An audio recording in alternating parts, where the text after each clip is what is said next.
Assalamualaikum warahmatullahi wabarakatuh. Assalamualaikum warahmatullahi wabarakatuh. Assalamualaikum warahmatullahi wabarakatuh. Assalamualaikum warahmatullahi wabarakatuh. Assalamualaikum warahmatullahi wabarakatuh. Assalamualaikum warahmatullahi wabarakatuh. Sebelum kita masuk ke topik utama, perkenalkan kita dari kelompok 2 yaitu membahas tentang topik bintang kembar dari kelas 10B. Perkenalkan, nama saya Rihadatul Aisyah dari absen 41. Nama saya Gledy Zabrina Floyani dari kelas 10B absen 14. Halo semua, kenalin nama aku Fanian Valentana Putri dari kelas 10B absen 11. Perkenalkan, nama saya Farhanesha Fernanda dari kelas 10B absen 42. Perkenalkan, nama saya Raditya Javas Nararia dari absen 39.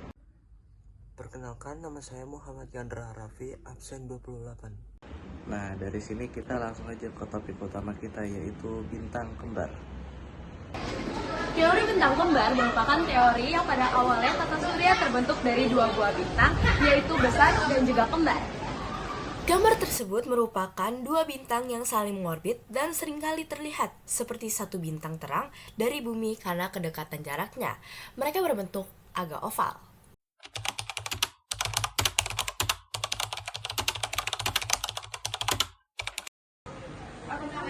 Proses yang pertama, pada awalnya ada dua bintang kembar yang berdekatan, yaitu matahari dan bintang kembarnya.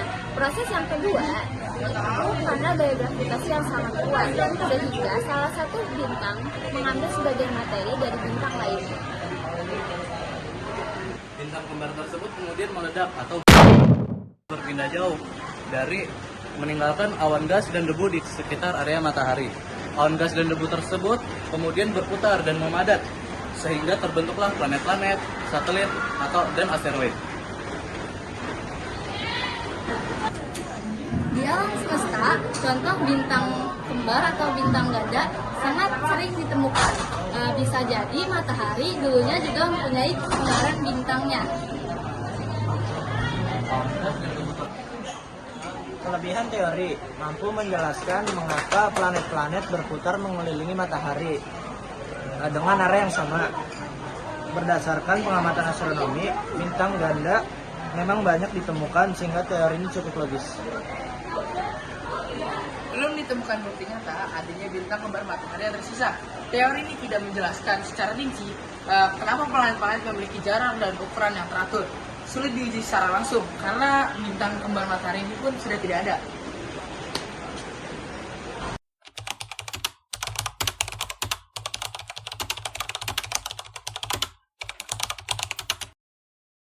Dalam proses pembentukan sistem tata surya, terdapat banyak sekali spekulasi dan juga teori yang bermunculan, termasuk juga teori bintang kembar. Untuk membahas mengenai teori ini lebih dalam, ada beberapa hal yang harus kita ketahui terlebih dulu. Jadi, teori bintang kembar ini ditemukan oleh R. Alec Clayton, yakni seorang astronom berkebangsaan Inggris pada tahun 1965. Di dalam teori yang satu ini dijelaskan bahwa sebelum galaksi terbentuk, ada dua matahari yang ada di sistem galaksi 2. Matahari itu disebut dengan bintang kembar. Sampai pada suatu waktu, kedua bintang kembar tersebut saling bertabrakan dan menyebabkan satu bintang hancur dan yang satunya masih bertahan. Satu bintang yang masih bertahan itu akhirnya kita kenal dengan nama matahari. Sementara bintang yang hancur akhirnya membentuk suatu partikel dan bagian kecil yang mengambang dalam sistem tata surya, lalu terus berputar sampai membuat permukaannya mendingin. Permukaan pecahan bintang yang sudah dingin tersebut lama-kelamaan mulai mengeras. Beberapa ada yang menjadi batu dan beberapa lainnya menjadi planet. Planet-planet tersebut kemudian berputar mengelilingi matahari sebagai porosnya. Terdapat alasan yang dikemukakan oleh Alec Clayton, yakni sebagai pemilik atau pencetus ide teori bintang kembar. Ia mengatakan bahwa alasan dikemukakannya teori ini, yaitu karena ia mengacu pada penemuannya yang terdahulu. Dalam penemuannya tersebut, disebutkan bahwa ada sistem tata surya lain yang mempunyai bintang kembar yang serupa, sehingga ia beranggapan bahwa di galaksi lain ada dua bintang kembar. Jadi, hal itu juga mungkin saja terjadi pada sistem tata surya yang disebut dengan galaksi supernova.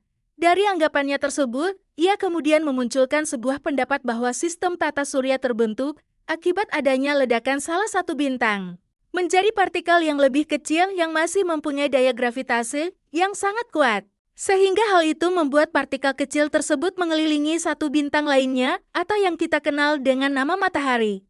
Teori bintang kembar ini merupakan teori pembentukan tata surya yang menjelaskan bahwa tata surya pada awalnya bermula dari dua buah bintang yang sangat besar dan kembar. Kedua bintang tersebut mempunyai ukuran yang sangat besar, hingga salah satu dari bintang tersebut meledak dan menghasilkan serpihan atau debu-debu yang bertebaran di luar angkasa. Debu tersebut kemudian diyakini pada suatu hari akhirnya membentuk planet. Sedangkan bintang yang lainnya yang tidak meledak disebut sebagai matahari. Teori bintang kembar ini dikemukakan oleh Leton pada tahun 1940.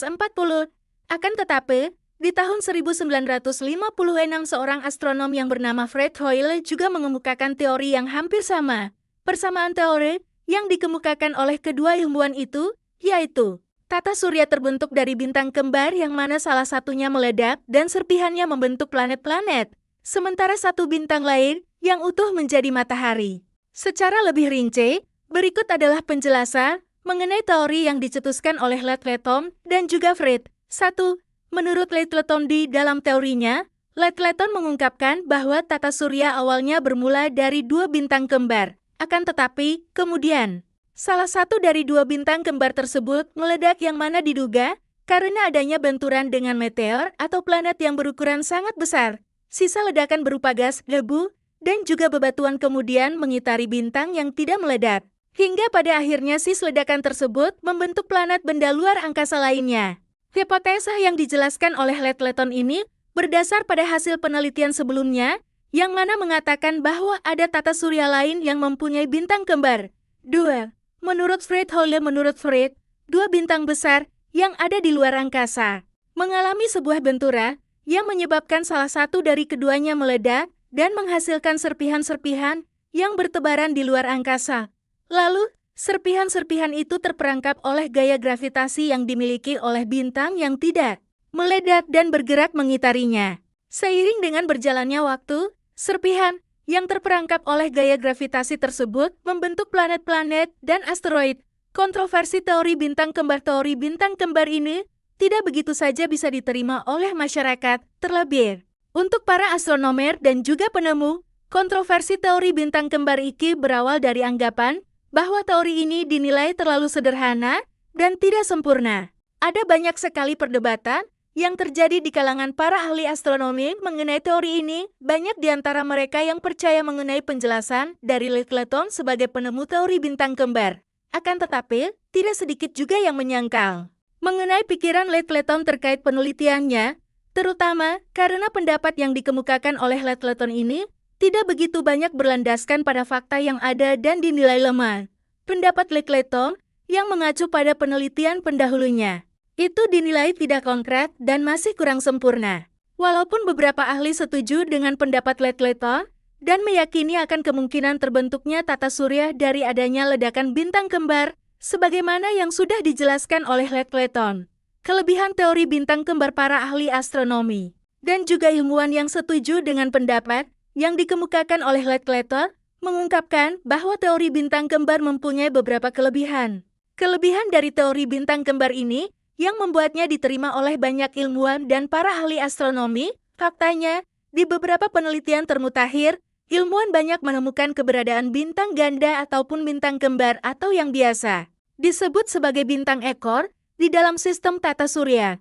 Berdasarkan eksistensi dari bintang ganda ini yang telah ditemukan tersebut, akan memberikan spekulasi bahwa ada kemungkinan teori yang dikemukakan oleh Leton ada benarnya. Dari penjelasan kami tadi, kami akan memberikan 3 pertanyaan, yaitu yang pertama, bagaimana proses teori bintang kembar terjadi? 2. Apa sih kelebihan dari teori bintang kembar? 3. Apa kekurangan dari teori bintang kembar? Sekian presentasi dari kami. Sekian dari kami. Wabillahi taufiq wal hidayah. Wassalamualaikum warahmatullahi wabarakatuh. Wassalamualaikum warahmatullahi wabarakatuh. Wassalamualaikum warahmatullahi wabarakatuh. Wassalamualaikum warahmatullahi wabarakatuh. Waalaikumsalam warahmatullahi wabarakatuh. Assalamualaikum warahmatullahi wabarakatuh. 1, 2, 3. Lalu yang ketiga, bintang kembar tersebut kemudian meledak atau berpindah jauh. Belum itu bukan bukti nyata adanya bintang kembar matahari yang tersisa dan sulit dijelaskan secara teori. Mati.